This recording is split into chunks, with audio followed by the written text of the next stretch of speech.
तो आज हम लोग पढ़ने वाले हैं फिजियोकेमिकल प्रॉपर्टीज, जो कि फिजिकल फार्मास्यूटिक्स का यूनिट 2 का है। Physiochemical properties of the drug molecules, यानी कि ड्रग पर इसके क्या इफेक्ट पड़ेंगे।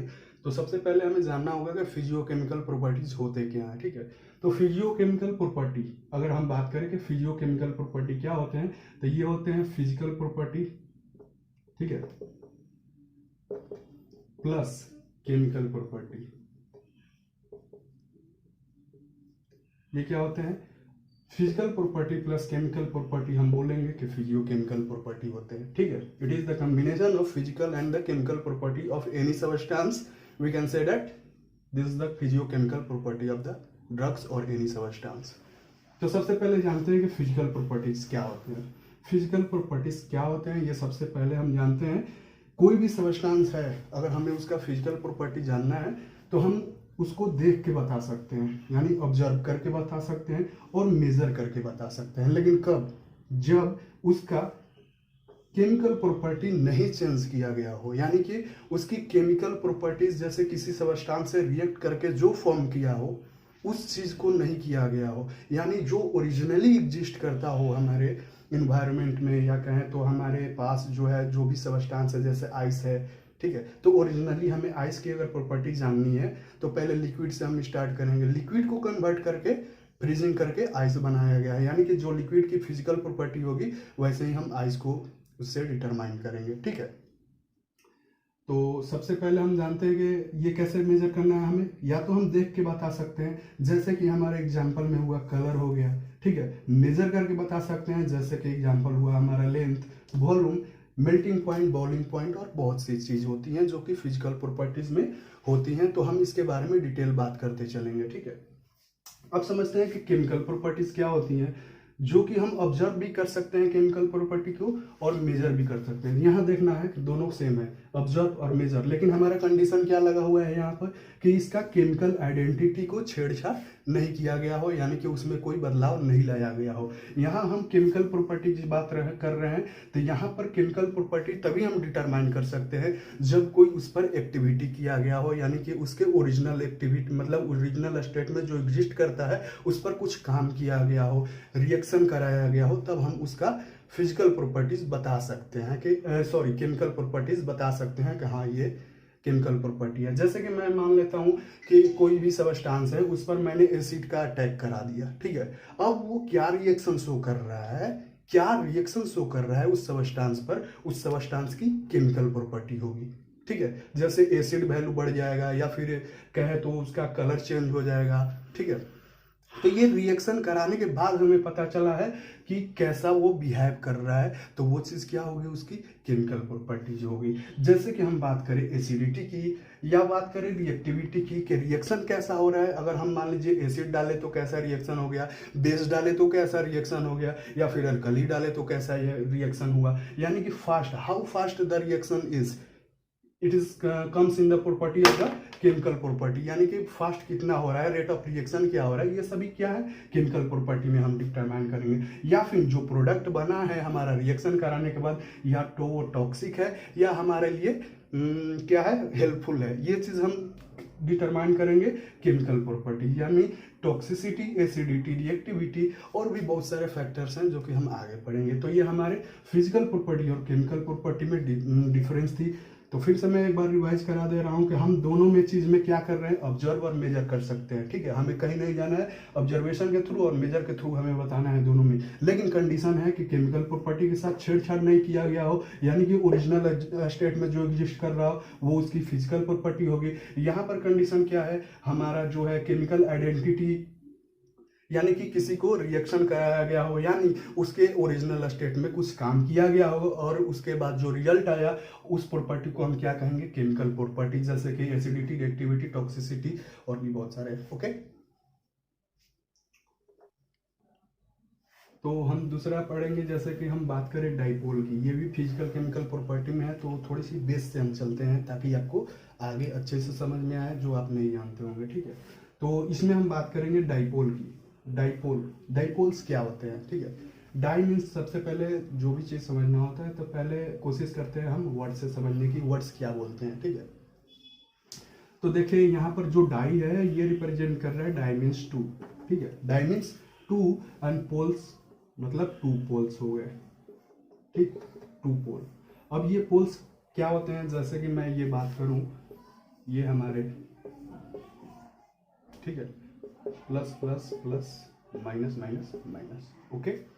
अब देखिए ये बात कर रहे हैं डाइपोल्स, यानी कि 2 और ये क्या है, पोल्स है, यानी कि एक पॉजिटिव पोल्स हो गया और एक निगेटिव पोल्स हो गया, और कुछ ये डिस्टेंस पर सेपरेटेड होंगे, आर डिस्टेंस हम मान लेते हैं, स्मॉल डिस्टेंस होते हैं ये, ठीक है, स्मॉल डिस्टेंस पर ये दोनों सेपरेटेड होंगे, और इनका जो स्ट्रेंथ होगा, यानी कहें कि इलेक्ट्रिक फोर्स जो होगी, या कहें तो चार्ज जो कैरी कर रहे होंगे, ये क्यू कैरी कर रहे होंगे, यानी दोनों चार्ज क्या होंगे, इक्वल होंगे हमारे।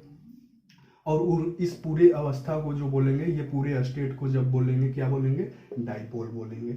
यानी कि डाइपोल क्या है, dipole is an intensity in which equal positive and negative charge are separated by a small distance, यानी कि equal positive and equal negative charge are separated by a small distance, यानी किसी डिस्टेंस पर separate किया गया हो, और इस कंडीशन को क्या कहेंगे, डाइपोल स्टेट कहेंगे। इज इट ओके, ठीक है। अब बात करेंगे पहले फिजिकल प्रॉपर्टी की, जो कि डाइपोल मोमेंट, ठीक है।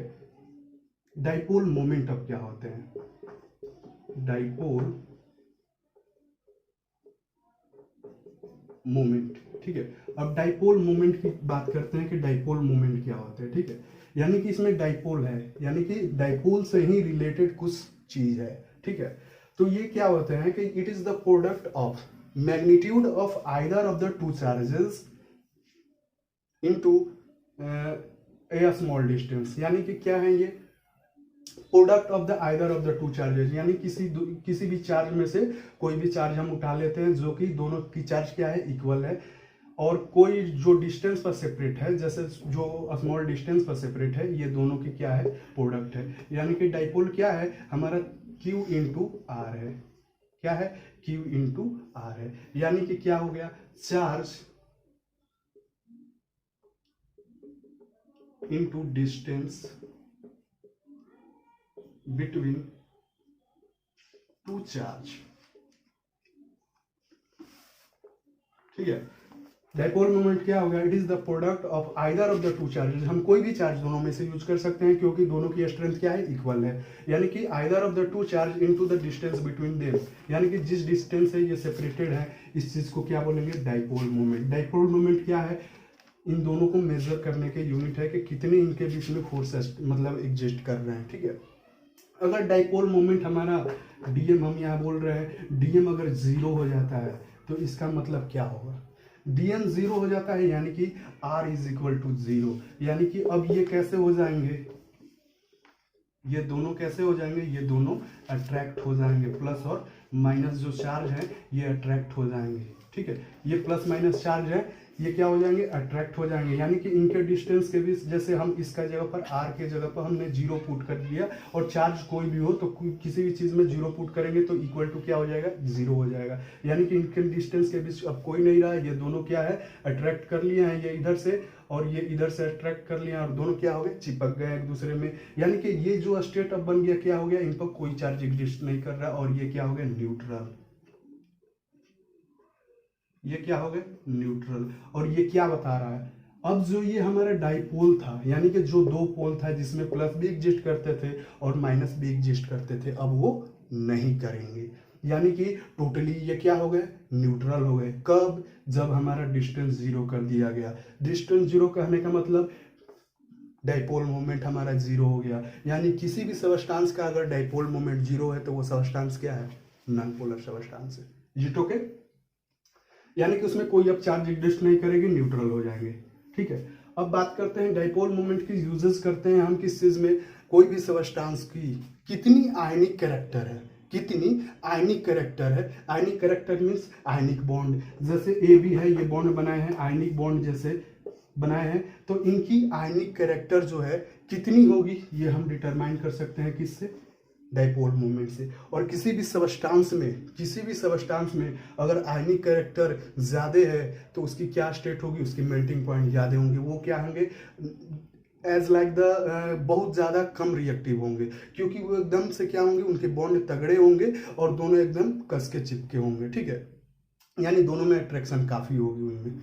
तो ये इसी वजह से पता किया जाता है डाइपोल मोमेंट कि उनमें बॉन्ड की क्या मतलब कैरेक्टर है, आयनिक कैरेक्टर कितनी है, और कितना हमें एनर्जी देना पड़ेगा, या फिर कितना हमें क्वांटिटी यूज करनी पड़ेगी अदर सबस्टांस के लिए। जो भी मान लीजिए हम सी पर रिएक्शन इसको कराना चाहें, अगर ए बी में सी को रिएक्शन कराना चाहें ताकि हमारा ए बी का भी जो बॉन्ड है इन दोनों के बीच टूट जाए, तो वही हम पता करने के लिए क्या करते हैं, हमें कितना आखिर सी को यूज करना पड़ेगा, यानी कितना हमको एनर्जी देना पड़ेगा, यानी कि जो भी एसिडिटी हो या बेसिसिटी हो, कोई भी कैरेक्टर हम लेंगे और इस पर अटैक कराएंगे, ये डाइपोल मोमेंट के थ्रू पता करके कि कितना आयनिक कैरेक्टर है और कितना हमें नीड है किसी चीज़ को सेपरेट करने के लिए। जिसकी भी डाइपोल मोमेंट है और आयनिक कैरेक्टर अगर ज़्यादा हो तो वो सबस्टांस की एमपी मतलब मेल्टिंग पॉइंट हाई होगी, बॉइलिंग पॉइंट हाई होगी, ठीक है, as like the non reactive.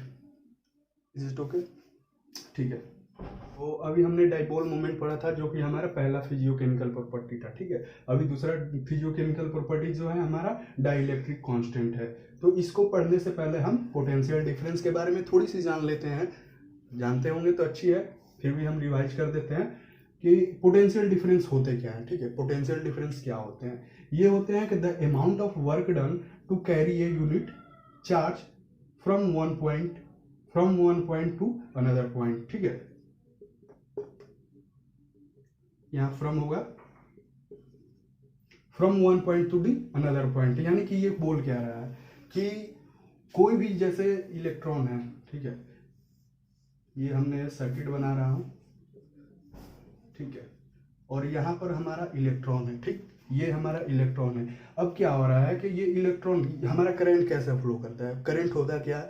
Flow of electron is known as the current, यानी कि करंट फ्लो करता है इस वायर में, उसी को क्या बोलते हैं? करंट बोलते हैं। तो ये आखिर इलेक्ट्रॉन फ्लो करता कैसे है, इसको कराने के पीछे कौन है, ठीक है। इसको मूव, जो ये इलेक्ट्रॉन मान लेते हैं कि हमारा मूव कर रहा है, जो ये इलेक्ट्रॉन हमारा जैसे कि ये मूव कर रहा है हमारा ये, तो इसके पीछे कौन है कि जो इसको मूव करने पर मजबूर कर रहा है, ठीक है।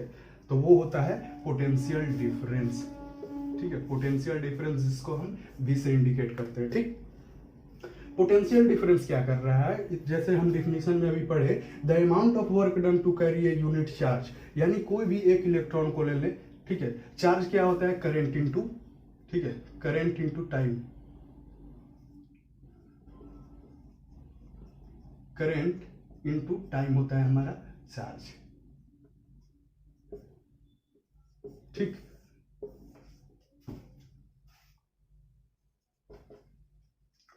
तो जैसे कि एक मतलब किसी फिक्स टाइम में हमारा कितना चार्ज फ्लो किया, मतलब कितना करंट फ्लो किया, उसी को हम क्या बोलेंगे? चार्ज बोलेंगे, ठीक है। तो ये क्या बोलता है कि यूनिट चार्ज, यानी कि कोई भी इलेक्ट्रॉन कर क्या रहा है फ्लो, चार्ज में क्या फ्लो कर रहा है? हमारा इलेक्ट्रॉन ही तो है फ्लो कर रहा है, यानी कि एक फिक्स टाइम में कितना फ्लो किया वो चार्ज हो गया हमारा, ठीक है।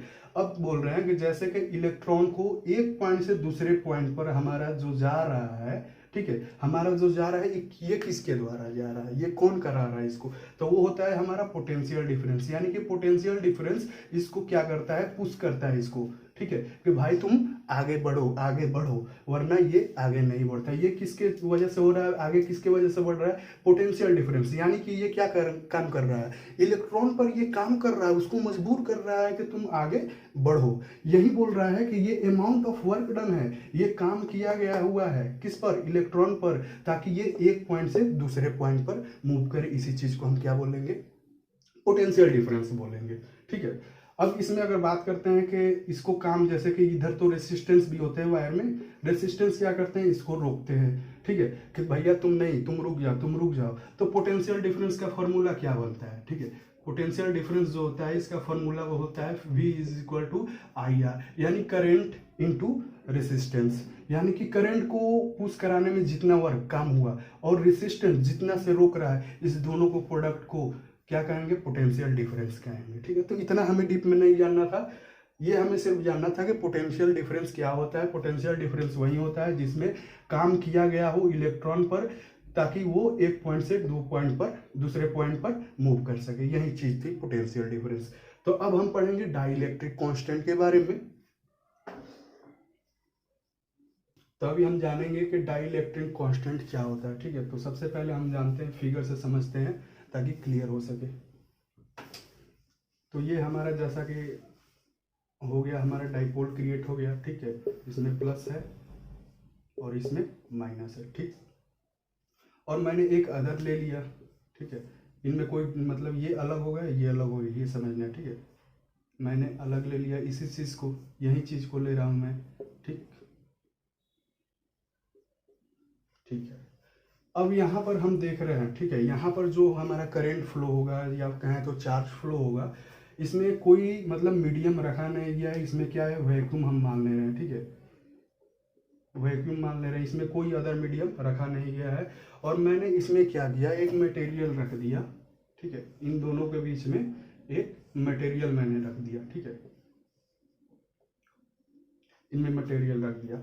अब इसमें क्या होंगे कि इस मटेरियल में जैसे ये अपना प्लस चार्ज जो है ट्रांसफर कर रहा है, इधर प्लस जा रहे हैं, और ये जो है माइनस इधर आ रहे हैं। तो इनमें क्या हो रहा है, एक फिर से इलेक्ट्रिक फील्ड जो हो गया क्रिएट हो गया। ये जो हो रहा है इलेक्ट्रिक फील्ड क्रिएट हो गया। लेकिन ये इलेक्ट्रिक फील्ड क्रिएट तो हो जाता है, लेकिन इस मटेरियल से बाहर नहीं निकलता है। इस मटेरियल से क्या होता है, बाहर नहीं निकलता है, सिर्फ इस मटेरियल में क्रिएट हो जाता है, ट्रांसफर नहीं होता है, करंट फ्लो नहीं होता है इस मटेरियल से बाहर। ठीक है, और इसमें क्या हो रहा है, हमारा एकदम एक दूसरे में जो इलेक्ट्रिक फील्ड है ट्रांसफर हो रहा है, इलेक्ट्रिक फोर्स जो है अट्रैक्ट कर रहे हैं। तो ये हमारा दो स्टेज हो गया। ठीक है, अब बात करते हैं कि ये जो मटेरियल होता है इसको डाई इलेक्ट्रिक मटेरियल बोलते हैं। क्या बोलते हैं, डाई इलेक्ट्रिक मटेरियल इसको बोलेंगे। ठीक है, ये जो केस है हम दिखा रहे हैं, ये जो केस हम दिखा रहे हैं, ये हमारे फैन वगैरह में यूज होने वाले जो कंडेंसर रहते हैं उसी को हम कैपेसिटर भी बोलते हैं आजकल। ठीक है, कंडेंसर रहते हैं तो ये ऐसा ही रहते हैं कि दो पोल्स रहते हैं, इधर से हमारा वायर जो कनेक्ट रहता है, एक प्लस जो वायर होता है और एक माइनस चार्ज वाला जो वायर होता है। ठीक है, माइनस वाला, तो ऐसे ही कनेक्ट रहता है हमारा जो है, और उसमें एक मटेरियल डाला हुआ रहता है जिसको हम डाई इलेक्ट्रिक मटेरियल बोलते हैं, जिसमें सिर्फ क्रिएट होता है इलेक्ट्रिक फील्ड, लेकिन इससे बाहर नहीं जाता, ये ट्रांसमिट नहीं करते हैं। ठीक है, तो ये हम मान लेते हैं कि ये वैक्यूम था, यहाँ पर जो इलेक्ट्रिक फील्ड क्रिएट हो रहे थे ये 100 क्रिएट हो रहे थे, 100 यूनिट मान लेते हैं। ठीक है, 100 यूनिट मान लेते हैं। हमारे इसमें क्या क्रिएट हो रहे थे, इलेक्ट्रिक फोर्स जो क्रिएट हो रहे थे 100 यूनिट मान लेते हैं। और अब यहाँ जो हो रहा है हमारा, ये मान लेते हैं 80 यूनिट हो रहा है। यानी इससे क्या पता चल रहा है, इसके मटेरियल रखने के बाद हमारा जो इलेक्ट्रिक फील्ड हो गया वो क्या हो गया, इन्फ्लुएंस हो गया, यानी कि 20 यूनिट हमारा कम हो गया। किसकी वजह से, डाई इलेक्ट्रिक मटेरियल की वजह से। ठीक है, तो ये क्या किया कि जो 20 यूनिट है कहाँ, वो है कहाँ 20 यूनिट, तो यही तो है जो ये स्टोर किए रखे हैं, लेकिन ट्रांसफर नहीं कर रहे हैं, अपने पास रख लिए हैं, ट्रांसफर नहीं किए हैं। यानी कि इनका जो ability to store the electric charge, इसको क्या बोलेंगे, कैपेसिटेंस बोलते हैं हम।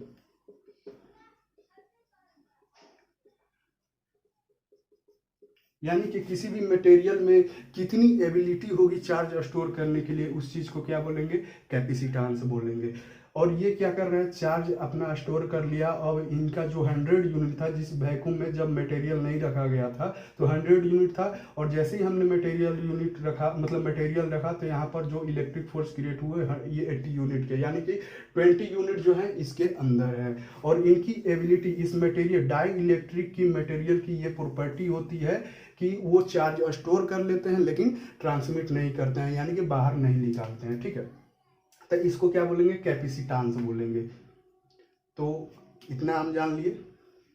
अब समझते हैं कि डाई इलेक्ट्रिक कांस्टेंट तो अभी जिक्र हमारा नहीं हुआ, कि डाई इलेक्ट्रिक कांस्टेंट क्या होता है। डाई इलेक्ट्रिक मटेरियल ये हुआ जो हम यूज कर रहे हैं, ठीक है, जिसमें से हमारा जो इलेक्ट्रिक हो रहा है ट्रांसफर नहीं हो रहा है, और कितना स्टोर कर सकता है, ये जो है चार्ज कितना स्टोर कर सकता है, ये हुआ हमारा कैपेसिटेंस। लेकिन अभी डाई इलेक्ट्रिक का जिक्र नहीं हुआ। तो डाई इलेक्ट्रिक जो है हमारा, डाई इलेक्ट्रिक कांस्टेंट जो है हमारा, यही चीज बताता है कि देखिए यहाँ मैंने यहाँ लिखा हुआ है मेजर हाउ मेनी टाइम्स, ठीक है, टाइम्स, यहाँ how measure how many times the electric field decreased as the compared to the air or the vacuum। यानी कि डाई इलेक्ट्रिक जो है यही बताता है कि कितने टाइम्स हमारा जो इलेक्ट्रिक फील्ड क्रिएट हुआ था वैक्यूम में, ठीक है, और हमारे मटेरियल रखने के बाद जो हुआ कितना घट गया, यानी ओरिजिनल से वैक्यूम में कितना था और कितना घट गया मटेरियल रखने के बाद। यही चीज क्या करता है डाई इलेक्ट्रिक कांस्टेंट, मेजर करता है। measures how many times the electric field decreased as compared to the air and vacuum। यही चीज ये मेजर करता है कि कितना हमारा इलेक्ट्रिक फील्ड घट गया। कंपेयर करता है किससे, वैक्यूम में, जो जैसे कि जब मटेरियल नहीं रखा गया उससे कंपेयर करता है, जिसमें मटेरियल रखा गया उससे, ठीक है। तो अगर हम इसको फॉर्मुलेशन फॉर्म में अगर पढ़ते हैं, अभी तो डिफाइन हमने किया कि ये क्या करता है, मेजर करता है, वैक्यूम से कंपेयर करता है कि उसमें कितना इलेक्ट्रिक फील्ड हुआ, और ये मटेरियल रखने के बाद उससे मिलाता है कि कितना कम हुआ, ठीक है, मटेरियल रखने के बाद। अगर हम इसको फार्मूला में डिराइव करें तो ये इसका फार्मूला बनता है, it is the ratio of the capacitance in a medium to the capacitance in the vacuum. यानी कि कैपेसिटेंस इन मीडियम, कोई भी अगर मीडियम रख रहे हैं यहाँ पर, ठीक है, कोई भी मीडियम, यानी कि मैं मान लेता हूँ कि मैं यहाँ लिक्विड मीडियम दिया हूँ, इसको कौन सा मीडियम दिया हूँ, लिक्विड मीडियम दे दिया हूँ, ठीक है।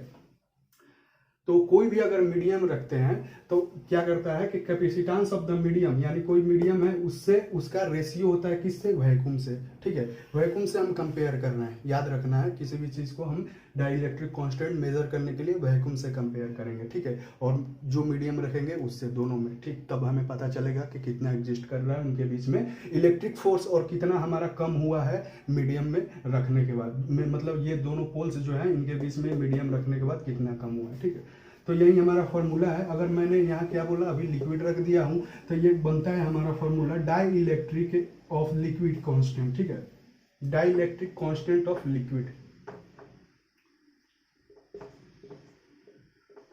कांस्टेंट ऑफ लिक्विड, ठीक है। अगर हम यहाँ पर मीडियम रखे हैं तो इसका हमारा डाई इलेक्ट्रिक कांस्टेंट क्या होगा, ठीक है। तो हमारा capacitance of the conductor with liquid, यानी कि लिक्विड में जो हो रहा है हमारा कैपेसिटेंस, कैपेसिटेंस क्या है, ability to store the charge, ठीक है, ability to store the charge, ठीक है। तो हमारा कैपेसिटेंस जो है, capacitance of conductor with the liquid, यानी कि लिक्विड में कितना स्टोर कर रहा है, और हमारा वैक्यूम में कितना इलेक्ट्रिक फील्ड था, हमारा इसमें कितना इलेक्ट्रिक फोर्स क्रिएट कर रहा था, ठीक है, और कितना चार्ज ट्रांसफर हो रहा था। बात सभी सेम है, ठीक है, ठीक है। तो हम पहले जान लेते हैं डाई इलेक्ट्रिक कांस्टेंट को हम इंडिकेट करते हैं, ठीक, ऐसे। तो ये जो होता है इनका फॉर्मूला ऐसे बनता है कि यहाँ C ऑफ लिक्विड, ठीक है, X, कोई जो भी मीडियम हो, लिक्विड सॉलिड, तो हम यहाँ पर X लिख दे रहे हैं, ठीक है। अगर लिक्विड है तो यहाँ पर L लिख देंगे, और C 0 लिखते हैं, ठीक है, किसके लिए, हमारा वैक्यूम के लिए ये, और यही हमारा क्या है, फॉर्मूला है डाई इलेक्ट्रिक कांस्टेंट का, ठीक है। मीडियम के लिए कैपेसिटेंस इन द, जो भी मीडियम हो, ठीक है, और कैपेसिटेंस इन द वैक्यूम, ये रेशियो हो गया हमारा क्या, डाई इलेक्ट्रिक कांस्टेंट। तो इसकी सिग्निफिकेंस क्या है, हमारे ड्रग्स से रिलेटेड इसमें क्या क्या होंगे, ठीक है, तो इसके बारे में हम अगले वीडियो में पढ़ेंगे। तो तब तक के लिए थैंक यू, धन्यवाद।